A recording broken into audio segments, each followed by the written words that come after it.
Change was made uptown and the big man Joe in the bay. From the coastline to the city, all the little fellas ways of health. I'm gonna sit back right easy and laugh. Well, the school and the big man plus the city is an halfway. 10th Avenue freeze out. 10th Avenue freeze out. 10th Avenue freeze out. 10th Avenue freeze out. Talk about a Thelma. Ain't nothing but a Thelma. I'm talking about the Thelma. Ain't nothing but a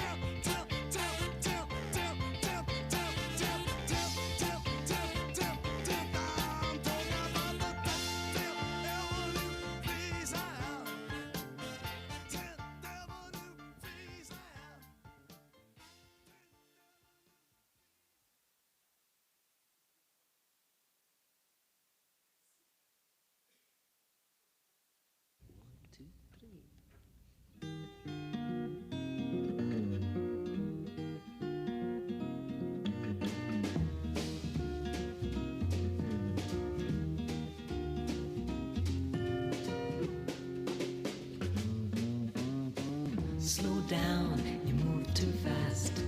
You got to make the morning last. Just kicking down the cobblestones, looking for fun and feeling groovy. Ba-da-da-da-da-da, feeling groovy. Hello lamppost, what you knowin'? I come to watch your flowers growing. Ain't you got no rhymes for me?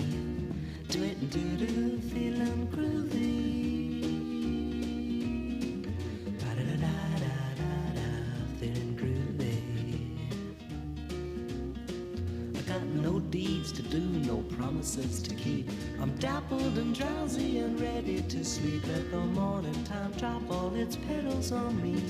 Life, I love you, all is groovy.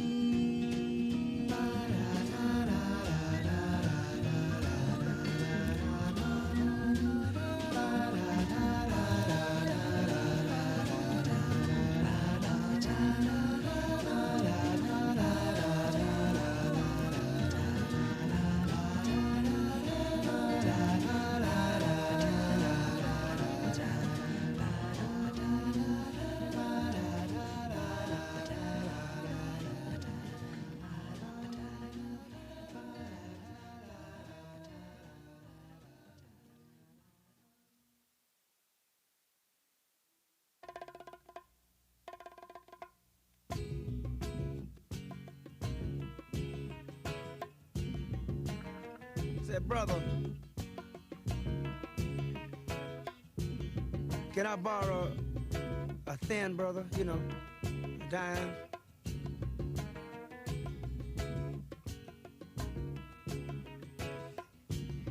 Say, sis. I sure like to have this old dime for me so I can get this cup of coffee. Caught me a snack or something. I guess I better quit trying to be hip and get on down. Hey, man, like, you know. I was born in New York City on a Monday. It seems I was out trying to shoot by Tuesday noon.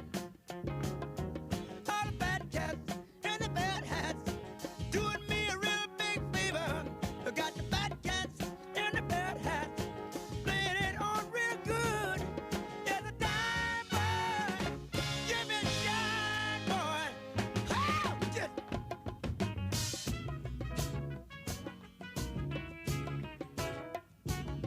when the cold wind comes, it lives in New York City, and the streets no place to be, but there you are. So you try hard or you die hard. No one really gives a good damn. You try hard and you die hard. No one gives a damn. There's a dime boy,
Your honesty shine, shine, shine now. Lord, Lord, Lord, Lord, like it shines on me.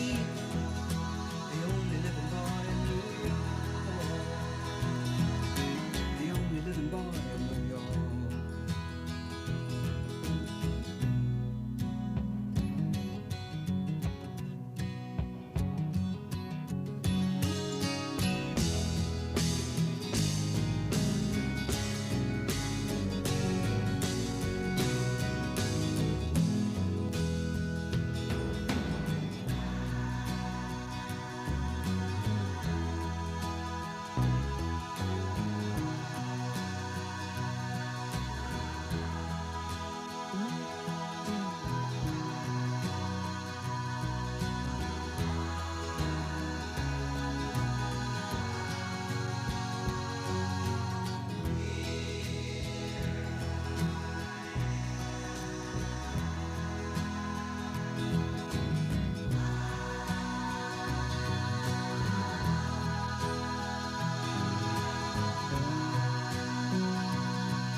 Make it like it was before.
Elope with me, Miss Private, and we'll sail around the world. I will be your Ferdinand, and you my wayward girl. How many nights of talking in hotel rooms can you take? How many nights of limping round on pagan holidays? Oh, elope with me in private, and we'll set something ablaze, a trail for the devil to erase. San Francisco's calling us, the Giants and Mets will play. Piazza New York, catch your eye, you straight or are you gay? We hung about the stadium, we got no place to stay. We hung about the Tenderloin, and tenderly you tell about the saddest book you ever read. It always makes you cry, the statue's crying too, and Willie May. I love you, I've a drowning grip on your adoring face. I love you, my responsibility has found a place beside you, and strong warnings in the guise of gentle words come wave upon me from the family. Why don't that absurd? You'll take care of her, I know it. You will do a better job, maybe, but not what she deserves. Elope with me, Miss Private, and we'll drink ourselves awake. We'll taste the coffee houses and award certificates, a privy seal to keep the feel of 1960s style. We'll comment on the decor and we'll help the passerby, and at dusk when work is over, we'll continue the debate in a borrowed bedroom, virginal and spare. The catcher hits for 318 and catches every day. The pitcher puts religion first and rests on holidays. He goes into cathedrals and lies prostrate on the floor. He knows a drink affects his speed, he's praying for a doorway back into the life he wants. In the confession of the bench, life outside a diamond is a wrench. I wish that you were here with me to pass the dull weekend. I know it wouldn't come to love my heroine pretend. A lady stepping from the song we love until this day. You settle for an epitaph like Walk Away, Renee. The sun upon the roof in winter will draw you out like a flower. Meet you at the statue in an hour. Meet you at the statue in an hour.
You find out as you go.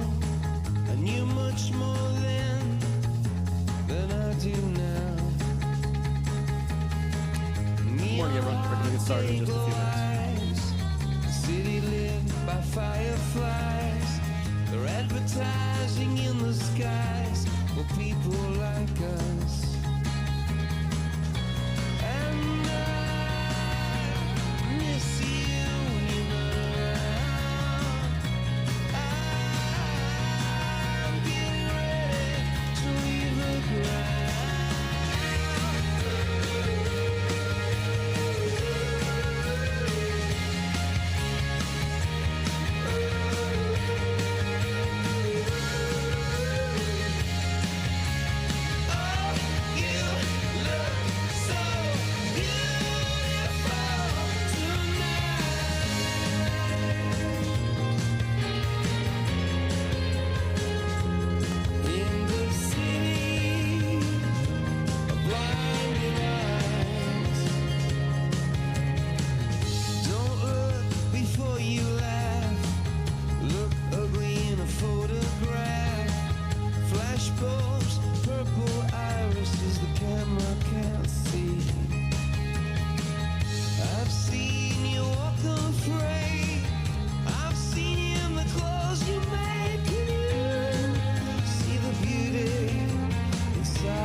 Well, good morning, everybody. New Yorkers have been nothing short of heroic in fighting back against the coronavirus. In fact, when you think about what you have done in the last few months, people all over this country look at and they honestly are amazed. And I think it is a statement on the ability of this city, the ability of the people of this city to do extraordinary things. Now, we have so many challenges that this crisis has brought forward. But that same spirit of doing what others may see as impossible or very, very challenging, we New Yorkers take on challenges all the time and we overcome them. So I want to talk to you today about the challenge we're seeing, and it's been made so stark by the coronavirus. The challenge of disparity, the challenge of income inequality, it has come up so sharply in the course of these last few months, but it's something we've been grappling with for a long time. And this needs to be a moment when we resolve to make more fundamental changes. The coronavirus itself and the economic crisis that's come with it has hit so hard in communities of color. It's hit immigrants so hard. It's hit small businesses so hard. We have so much work to do to create something better and fairer, and that's what we're going to do. We are committed to a just and fair recovery. So today, in a moment, we're going to talk about a very important piece of that recovery, a very important piece of an effort to do things differently. And it is exciting because it has to do with a brand new approach to supporting businesses in the Black community and providing the support they need to really come back stronger than ever. So we're going to go over that in just a moment. But first, I need to give you an update about the situation in a couple of neighborhoods in Brooklyn.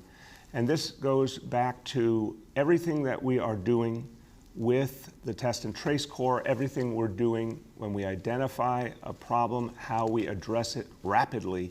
Another thing that New York City is doing on a level unlike any other city in America. We now have the capacity through Test and Trace when we see a problem to address it fast and with a lot of energy, a lot of personnel, a lot of impact. So last week, I alerted everyone to the situation in Sunset Park. I was out in Sunset Park, Brooklyn yesterday. It was Get Tested Tuesday. And I was out there with a lot of volunteers, some of whom you see here, reaching out to people, telling them how important it is to get tested. And this outreach effort has been going on for a while, but intensely over the last week. Now, what the health department saw in the last week or more was an uptick in the number of COVID-19 cases. The outreach effort meant to get ahead of that, to instantly ensure that more and more people got tested, that we found where there were specific problems and addressed them, obviously by making sure people safely separated and the situation was contained. The increased testing gave us more information, more data to work with, more contacts to follow up on.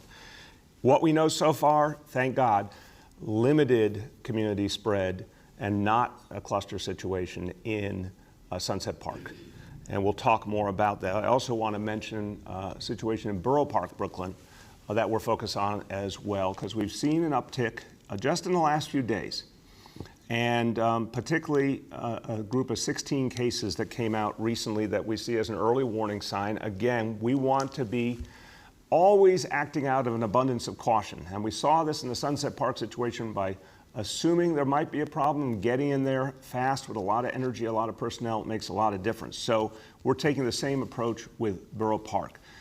Some of these 16 cases are linked to a recent wedding, a large wedding, in fact, in the community. So we are working immediately to galvanize community leaders to work with Test and Trace Corps. I had a good call last night with a group of community leaders from Borough Park. They certainly understand the urgency of the situation. We want to get the message out that people need to be tested, that people need to wear face coverings, that we need to avoid those large gatherings that can cause a bigger problem. We're also mobilizing a larger response, mass distribution to houses of worship, engaging community organizations, whatever it's going to take, helping people understand that if they do test positive, they can safely separate and get a lot of support to do it. And anyone who's concerned that if they test positive, what's going to happen next, we want them to know that there'll be a lot of support for them to get through what really is, in the end, a brief period of separation. And we're going to have community members and community organizations that are going to play a big part in that. So again, overall, New York City is doing so well, and you'll hear today's indicators. They're pretty extraordinary as an evidence of what all of you have achieved. But we've got to stay vigilant about the basics, the social distancing, the face coverings, obviously avoiding large gatherings. This is really important that we take seriously that reality, because that will help us stop the spread of this disease. Now I want you to get an update on all these kind of outreach efforts, because they're so crucial to our success. And I want you to hear from the Chief Equity Officer of Test and Trace. She was with me in Sunset Park, Brooklyn yesterday and did a great job engaging residents directly. I want to introduce to you again, Annabelle Palma. Thank you, Mr. Mayor. And I'm here to share that our massive efforts to connect to the Sunset Park community and to New Yorkers as a whole continues. We have knocked on over 9,000 doors, made live and robocalls. We've handed out PPE. We have handed out flyers connected to community residents, and we will continue to do all in our power to deliver the resources necessary to the Sunset Park community to fight against COVID-19. We've extended our rapid testing, deployed our mobile units, had success getting people tested in Sunset Park, and this has proven to be great progress. Between our point of care and mobile testing, we have tested over 6,500 New Yorkers to date with this effort, and over 1,700 New Yorkers are from Sunset Park. We started to see that effort pay off. Most recent data shows the percentage in positivity in the 11220 zip code stands today at 4.2%. This means our efforts are working. We are finding positive cases, monitoring them, and asking them and helping them to safely separate. Together, we can prevent a second wave of COVID-19 in New York City. This administration has a strong and committed responsibility to keep New Yorkers safe, but we cannot do it without you. We need your help. Please get tested. We have come too far to go through what we went through in the beginning of this pandemic. We owe it to our loved ones. We owe it to our communities. We especially owe it to our first responders who were crucial in getting us through the most difficult times. And it seems that it was long ago that our hospitals were busting at the seams with patients coming in with COVID-19. And I'm not trying to sound any alarms. As you heard the mayor, we are doing great, but we need to continue to work together. It is up to us to make sure that we don't let our guards down. We need New Yorkers to continue to get tested. We cannot stress enough the importance of face covering, of wearing a mask. This will continue to save lives. We know it's hot out there, we know it's uncomfortable, but again, it is so necessary to make sure we keep ourselves, our loved ones, and our communities protected. COVID-19 is still real, and it's a real threat. We want to let Sunset Park know you've been doing a great job at coming to our sites, are getting tested, and we encourage you to continue to make sure to tell your loved ones, your neighbors, where our mobile sites are, where our testing sites are, and for them to continue to get tested. Le quiero dar las gracias a la comunidad de Sunset Park. Con los esfuerzos de ustedes hemos podido ver resultados positivos. Queremos seguir luchando contra el COVID-19 y sin ustedes no lo podemos hacer. Vamos a continuar a luchar para asegurarnos que nos mantenemos sanos y salvos y vamos a salir adelante. Thank you, Mr. Mayor. Thank you so much, Annabelle. And what I saw with Annabelle directly and other members of the Test and Trace team was really intensely engaging people. And folks have a lot of questions. And it was really important for people to hear, hey, testing is quick, it's easy, it's free. There was a wonderful testing tent right there in the middle of the park itself, in the middle of Sunset Park. And a great team out there, right in the middle of the community where people normally go. They created a testing center there to make it easy for people, and we're going to be doing a lot more of that. So thank you to you and everyone at Test and Trace. Okay, I'm going to go back where I started. that, again, this is not just a healthcare crisis, it's an economic crisis. It's a disparity crisis. And we are dealing with challenges that we haven't seen literally since the Great Depression in this country or this city. But the disparities are now being talked about rightfully in the bluntest possible terms. And this fight against income inequality, this has been exactly what this administration has been focused on for the last 7 years. But when it comes to the black community, listen to this fact. It is a deeply troubling one. First of all, in this epidemic, black businesses twice as likely to close for good as white businesses. But you also have to think about the racial wealth gap at its foundation and listen to this fact. Here in a city that's has about 22% African American population, so about 22% of all New Yorkers are people of African descent, but only 2% of New York City businesses are owned by members of the black community. Something's wrong with that picture, to say the least. We need to do things differently, and our Department of Small Business Services is leading the way, and they've put together a roadmap to help advance black entrepreneurship in New York City. This is something that you don't just say, okay, the private sector is going to take care of this. No, public sector needs to get involved to do the most we can to help black businesses move forward, especially with the challenges going on now. So, Small Business Services launched Black Entrepreneurship NYC last year. The simplification of that phrase is BNYC. 1,500 black business owners and community leaders and academic leaders came together to put together a vision of what would actually work on the ground for community businesses.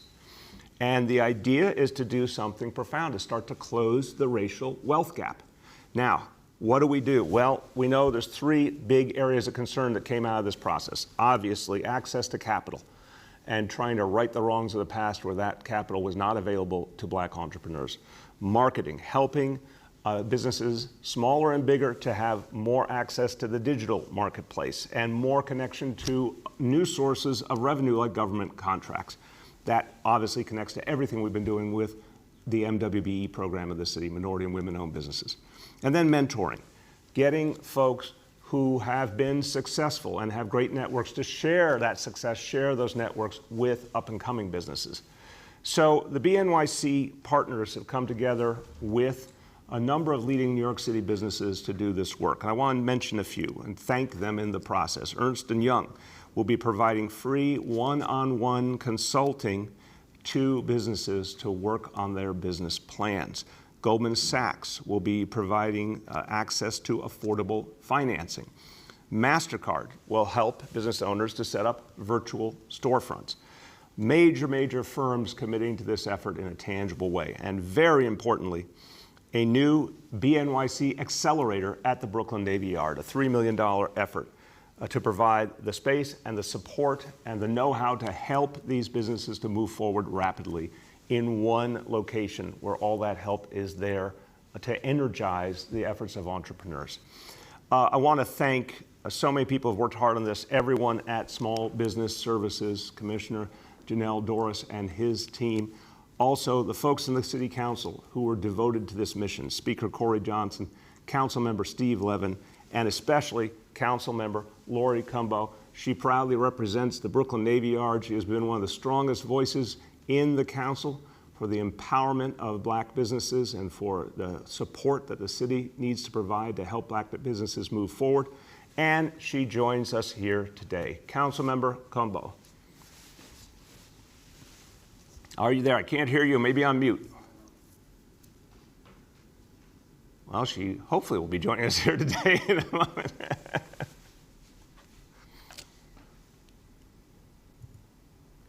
Let's see if we've got. Good morning. There we go. Technology's working.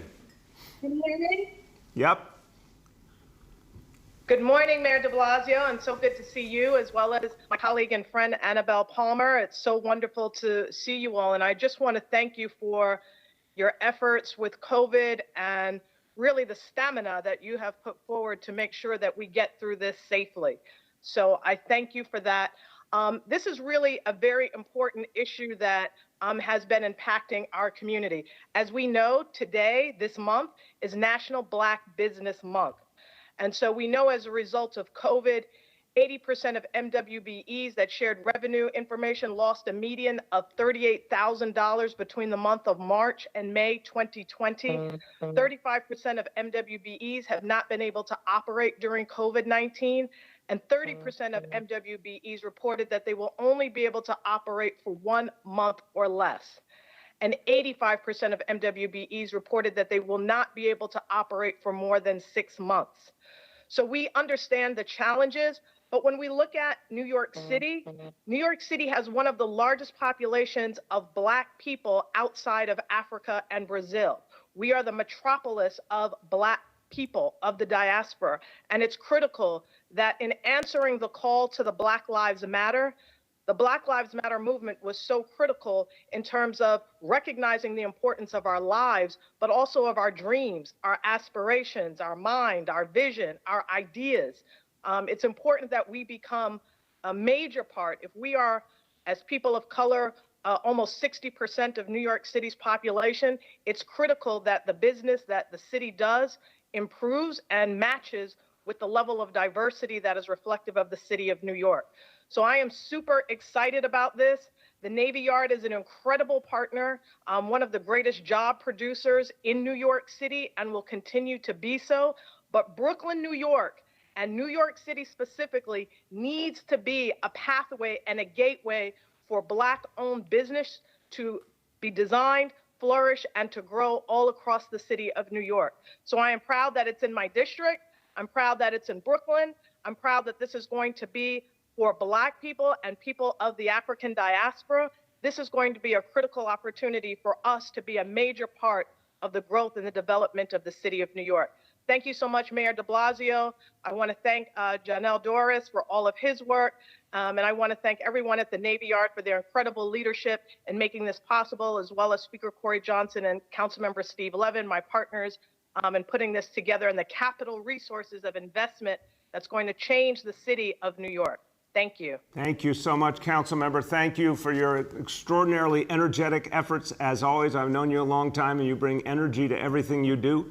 And thank you for helping to secure the funding for the great work going on at the Navy Yard. Everyone, this report is going to be a tremendously important roadmap for how we move forward. And this dovetails perfectly with the bigger work being done inside this administration by the Task Force on Racial Inclusion and Equity, literally bringing together all the agencies of the city government, led by people of color in the city government, to make real changes now, to redistribute right now resources towards the communities that have been hardest hit. This work is crucial, and it's going to keep building. Now, you've heard the vision from the government side. I think it's really important, obviously, to hear what this means to an entrepreneur. And one of the folks who's going to be creating those new jobs, who's going to be building those businesses up further and further. And remember, the investments we make mean that communities start to thrive more and more. People get jobs within the community. More and more people get opportunity. More and more people then can create their own businesses and employ more people from the community. That is the vision. One of the folks who's been on the leading edge of this, a member of the NYC Cabinet of Advisors, and she is a founder of a venture capital firm that supports women of color with the excellent name Walkstar. She'll tell you all about it. A pleasure to introduce Gayla Jennings O'Byrne. Gayla. Thank you, Mr. Mayor, and thank you, Commissioner Doris, for allowing me to be part of the NYC Cabinet. After a 20-year career on Wall Street and technology, I left Wall Street because I saw that investing in women was smart, profitable business. We are women who invest in women. My investment fund, Walkstar Fund, invests in the rock stars of technology, women of color, and diverse, inclusive teams. Each day we are training, coaching, and building with amazing companies that are innovating for the new normal that we all will be living in. How we work, how we live, how we dwell, how we educate, and how we innovate healthcare. But for too long, investors and institutions like banks and pension funds that invest the hard-earned savings of frontline workers have ignored women's startups and Black funds like ours. Our community is building products and services that help teachers, that help the police force and other frontline workers. Yet at the same time, they're being blocked from investing in their own well-being. We're filling that void, and we're stepping in where traditional sources of finance and support have shut us out. We help women of color grow their businesses and be successful, and we hope others will act differently and join us in their success, like this administration. COVID's had a huge impact on me and my business community, but imagine the impact business can have on New York City. This initiative will help us rebuild and unlock the potential of thousands of Black business owners. You have given a voice and literally a seat at the table to Black business. The solutions and the path forward are in the Black community. And a side note, I'm a witness to that when the lockdown happened, New York did not lock down. Days after we were all called to stay home, the folks at SBS approved our certification to be an MWBE business. It's clear that the access to capital and the resources can't be left solely in the hands of Wall Street or Silicon Valley. Only 1% of capital is getting to my community, yet 30% better profits and outcomes. Something's wrong. The public sector can be a great partner. I've seen it firsthand, the innovative partnership of this administration. The Walkstar Fund was chosen by New York City's Economic Development Corp to be part of a $30 million We Venture program. A major city and a new Black investment fund teaming up to co-invest in the city startup community, groundbreaking. And now you're launching initiatives to support Black businesses. Once again, you are leading a new form of public-private partnership that all cities should adopt. So on behalf of my company, my team, and the BNYC community and cabinet, congratulations, Mayor and Commissioner Doris. Thank you for being an ally. Thank you so much. Well, Gayla, first of all, congratulations on everything you have created and taking all of your skills and talents and experience and doing something that will really bring so many other people into economic opportunity. But I want to dwell, you could hear the passion in Gayla's voice. You could hear how urgent it is to right this wrong and get capital available for businesses that have so much to offer but have been shut out. So I think it's wonderful that the public sector will be playing a bigger role, and I think it creates some healthy competition. If our colleagues in the private sector want to reaffirm their commitment to equality, they can put their money where their mouth is. And some companies are stepping up, and we appreciate that. But right now, we're going to prove the public sector is going to help spark this kind of investment, this kind of fairness.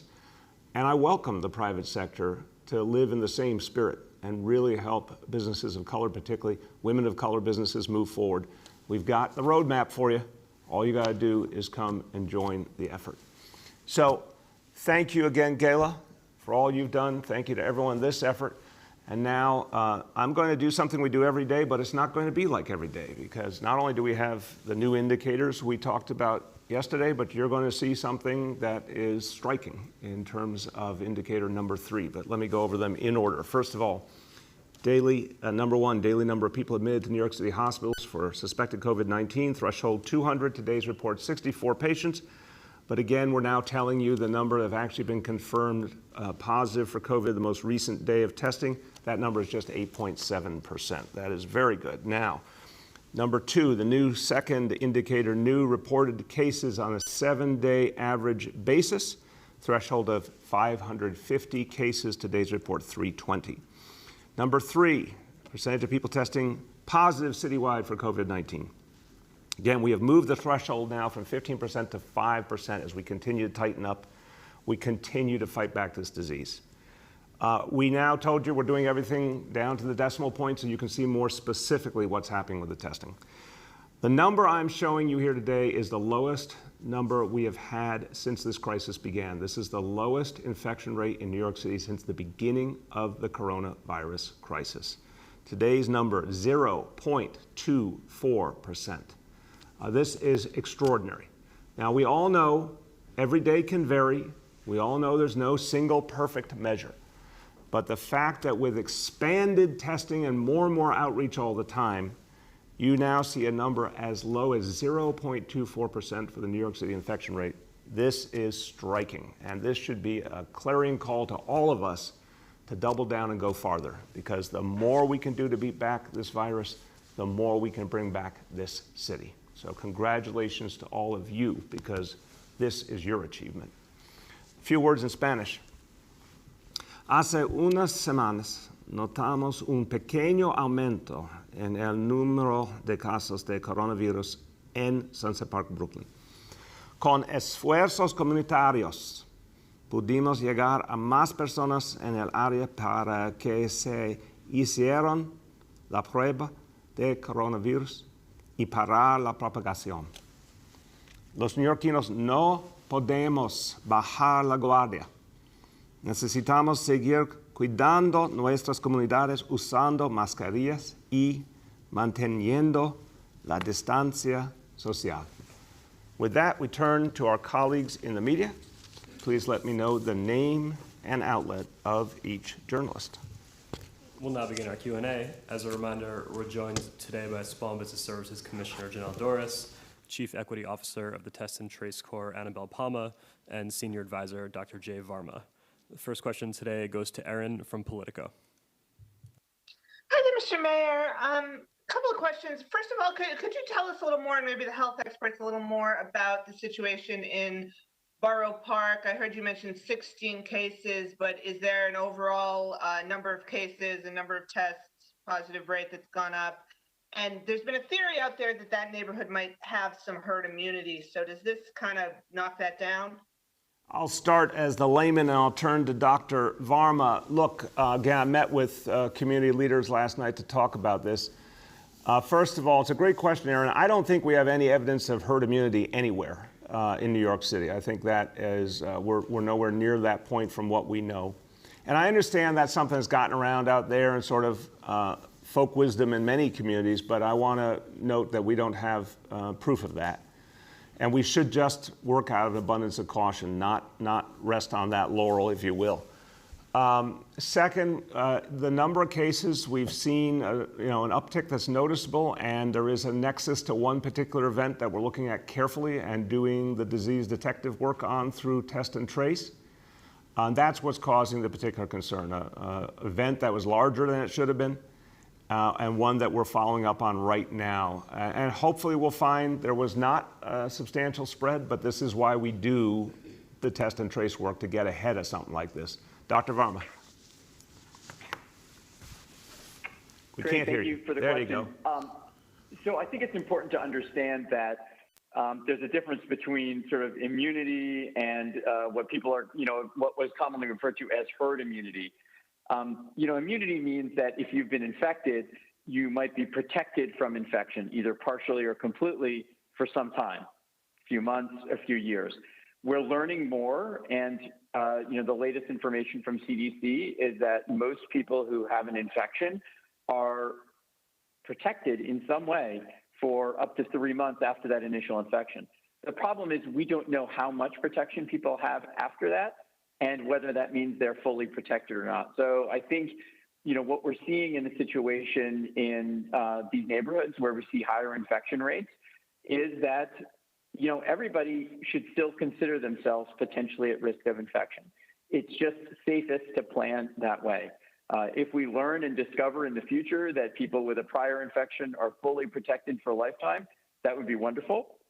But we really need to plan around what we consider to be the most credible, scenario right now, which is that people who have been recently infected are probably very likely protected for up to 3 months. But anything beyond that time, we just simply don't know. Yeah, but Jay, speak to the larger question of herd immunity in the context of New York City or any of our neighborhoods, because I know we've all talked about this quite a bit. Could you sort of give the definitive answer on whether herd immunity could exist in New York City right now? Yeah, so this concept of herd immunity is that once you reach a certain level of immunity across the entire population, that you may get individual isolated infections, but you won't get outbreaks. because if I get sick and I cough on somebody else, or I cough on 3 people, if 2 out of 3 of them are immune, then this infection just won't continue to spread anymore.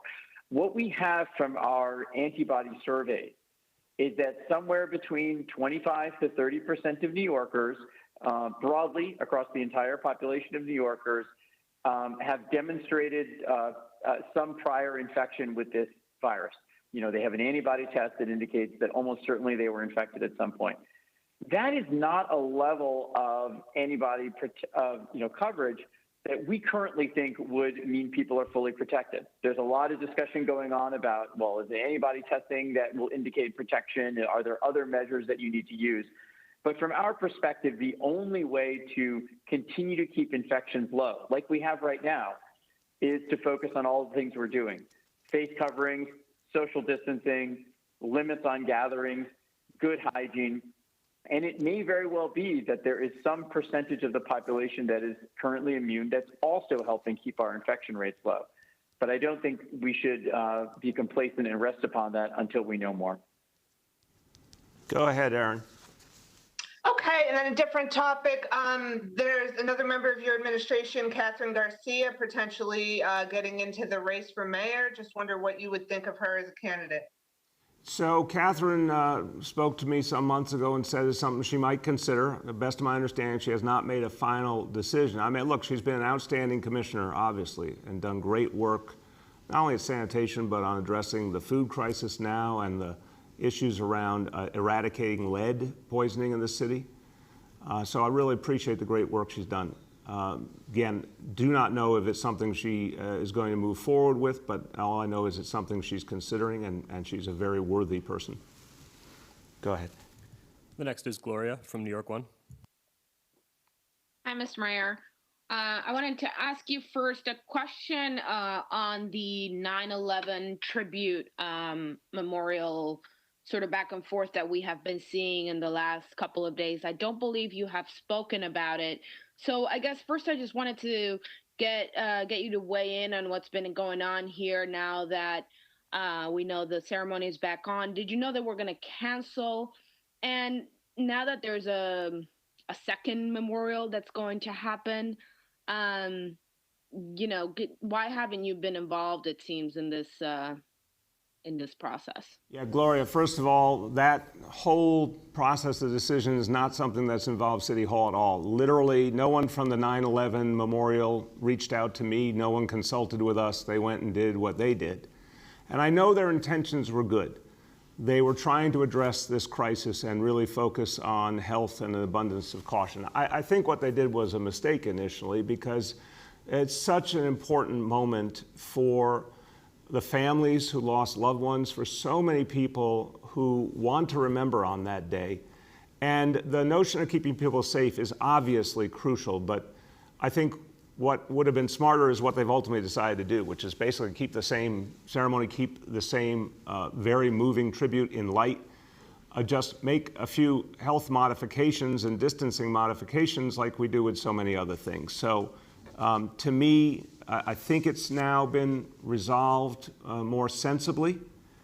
But no, I want to be clear. Some people thought that I had something to do with it, my office had something to do with it. We were not consulted in the least. If we had been, I would have told them, stick to the original plan, but let's do some health and safety modifications. In regards to the announcement that you are making today, the Black-owned business plan, I just want to clarify, was this the specific plan you said was released previously?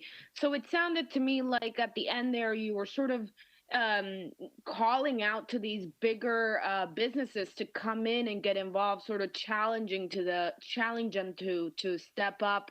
But what are you doing to make sure that they come in, since it sounds to me like this is a plan or a report that the city had put together before the crisis? Yeah, and to say the least, and I think Gayla would agree with me, the crisis in terms of Black-owned businesses, the crisis existed long before the coronavirus. That figure that I shared with you, 22% of all New Yorkers are African American and only 2% of businesses are owned by Black people. something is profoundly wrong there, and it has to do with 400 years of injustice, obviously. But we've got to fundamentally change the rules of the game, and that is not going to happen within the private sector, although the private sector can and should do a lot more. It's going to happen with government intervention to start to right the wrongs. This was a really smart effort to engage with entrepreneurs and to engage with private sector partners who want to be part of the solution. It was started back in the fall to address, again, an ongoing crisis of generations.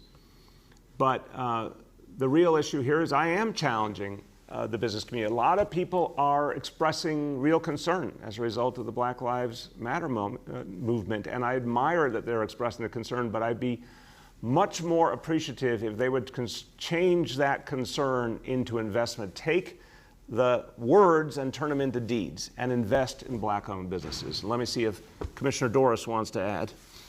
Yes, certainly. Thank you, Mr. Mayor. I think part of what you said is absolutely right. In this new era where we are now, the city cannot do it by itself. The private sector cannot do it by itself. We've got to come together and really work on one of our core principles around collaboration. And so, yes, Goldman Sachs, MasterCard, Ernst & Young, and other partners out there, we are working with them to make sure that this need and this gap is actually filled. So we do agree, certainly, with calling on all of the private sector. We do that in the report and say that we've got to do things differently.